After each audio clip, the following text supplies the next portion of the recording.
Hello mga Mima. So small affiliate ka ba katulad ko?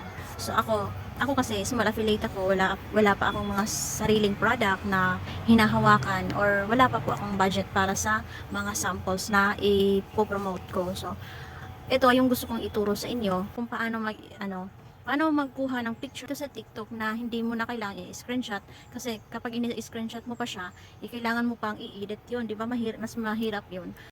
'Di ba guys, mahirap mag-edit, ika-crop mo pa yun ika-crop mo pa yung ika-crop mo pa yung in-screenshot nyo, tapos 'di ba pero itong ituturo ko sa inyo, mas mapadali yung inyong paggawa ng video dito. So 'di ba kailangan naka-video, o hindi yung pictures lang kapag nagpo-promote ka ng mga product, 'di ba?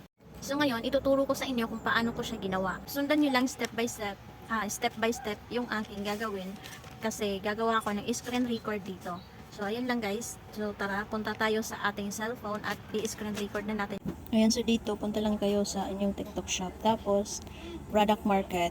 Pindutin natin yung product market. Ayan. Tapos hanapin nyo lang kung alin dyan yung ilalagay nyo, i-add nyo sa inyong basket. Tapos dito, na may napili tayo, i-add showcase nyo na lang guys dito. Tapos, create shoppable video. Ayan. Tapos, create auto-generated video. Pindutin nyo lang yan. Yan, mapupunta tayo dyan. Tapos guys, scroll up natin, edit product images. Yan, click lang natin yan. Tapos, ayan na guys. So, ganun lang kasimple. Long press nyo lang yan at maa-add na yan siya doon sa gallery natin. So, ayan. Mag-add lang tayo. Make sure guys na yung may mga yung mga importanteng nyo lang yung i-add nyo doon sa gallery nyo. Para mas mabilis na lang po yung pag-i-edit natin doon. Okay? So, ayan. Antayin lang natin matapos yung pag-add ko dito.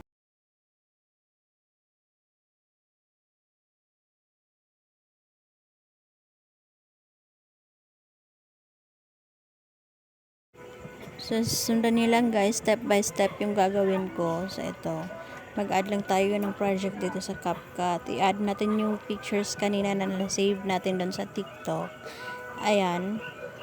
So, pagkatapos nating mag-add ng mga projects dito sa, guys, sa TikTok, unahin natin yung may mga information na, pictures talaga.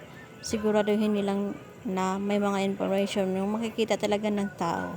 Tapos guys, dapat i-delete nyo po yung watermark ng CapCut. So ayan po. Dapat na-delete nyo yung sa last na niya.